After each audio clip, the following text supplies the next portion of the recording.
అండి ఇలా అయితే. ఓకే అండి. భారతదేశం చాలా సో దారుణంగా బాలాజీ గారు దెబ్బతిన్నప్పుడు ఓకే అండి. చట్టపరమైన ఓకే గీత గారు. సో బాలాజీ గారు ఇప్పుడు ఫ్రీడమ్ అనేది ఎంత కీ రోల్ ప్లే చేస్తుందని అడిగితే ఏం చెప్తారండి?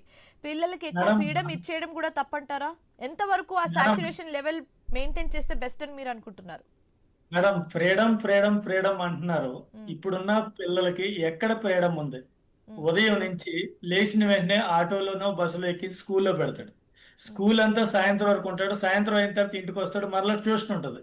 ట్యూషన్ అయిన తర్వాత మరలా స్టడీ అంటాడు. అసలు పిల్లలు అనే వాళ్ళకి స్వేచ్ఛ లేదండి.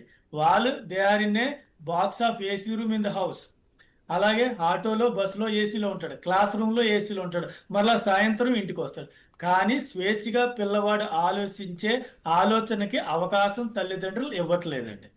లేదండి ఇప్పుడు ట్రిప్ ఇప్పుడు కి వెళ్తామని పిల్లలు దశలో వచ్చి చెప్తే మనం ఒక స్కూల్ గోయింగ్ కిడ్ గురించి కాదు మాట్లాడుతుంది. పిల్లలు యాజ్ ఇన్ మనం ఇదే ఇప్పుడు పెద్దలు వీళ్ళు పెద్దలు మేడం. ఇప్పుడు ఇన్సిడెంట్స్ చూస్తున్నాం కదా, వీళ్ళకి ఆ ఫ్రీడమ్ ఉన్న ఇవ్వడం వల్ల ఇప్పుడు ఇన్స్టిట్యూట్ కి విత్తనం అక్కడ పడుతుంది మేడం. ఉమ్, విద్యా వ్యవస్థ కుటుంబ వ్యవస్థల్లో ఉమ్, బీజం పడుతుంది.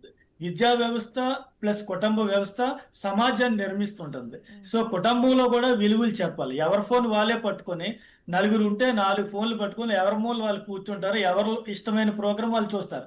వాళ్ళ మధ్య నో బాండేజ్. ఉమ్, మనం రోజులో చూస్తే బాండేజ్ అనేది లేదు. ఉమ్, ఒకరికి ఒకరు విలువ ఇవ్వాలని లేదు. అలాగే కూర్చొని మొబైల్ చూస్తారు. ఇంట్లో పెద్ద కానీ లేక వేరే వ్యక్తి వచ్చినప్పుడు కనీసం ముఖం ఎత్తి చూడమండి.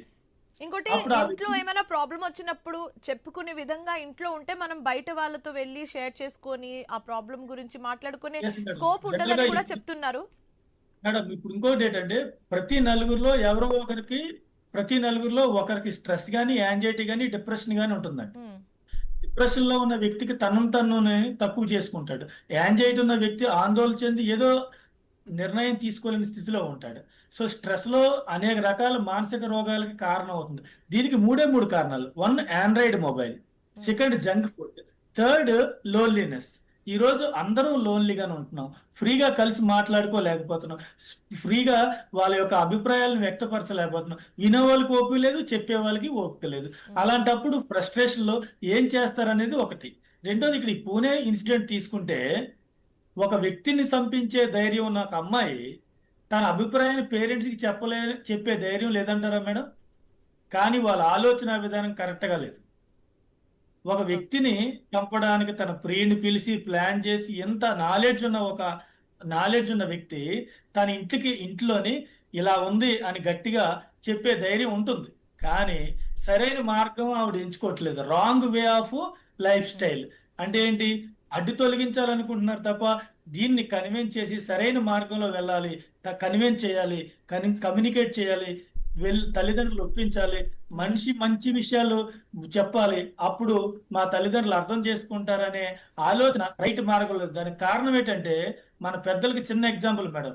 గుడికి వెళ్తాం, చర్చికి వెళ్తాం, మసీదుకి వెళ్తాం. ఒక పెద్ద పవర్ ఉన్న వ్యక్తో లేదా పాపులారిటీ ఉన్న వ్యక్తి అడ్డుదారిలో వెళ్ళిపోతుంటాడు. అంటే త్వరగా దర్శనం అయిపోద్దని. వాళ్ళ పిల్లలు ఓహో అధికారం ఉంటే ఇలా అడ్డుదారిలో హ్యాపీగా సుఖంగా సంతోషంగా నేను ఉండొచ్చు అనే అహంభావంతో ఫీల్ అవుతుంటాడు. సో క్రమశిక్షణ ఎట్లా స్టార్ట్ అవుతుంది? సమాజం ఒక టెంపుల్కి వెళ్ళేటప్పుడే మనకి క్రమశిక్షణ స్టార్ట్ అవుతుంది. అంటే ఒక ఎదుటి వ్యక్తిని గౌరవించడం. ఎప్పుడైతే ఒక ప్రాణం విలువ ఎదుటి వ్యక్తిని గౌరవిస్తామో ప్రాణం తీయమండి. ప్రాణం తేలేము అసలు.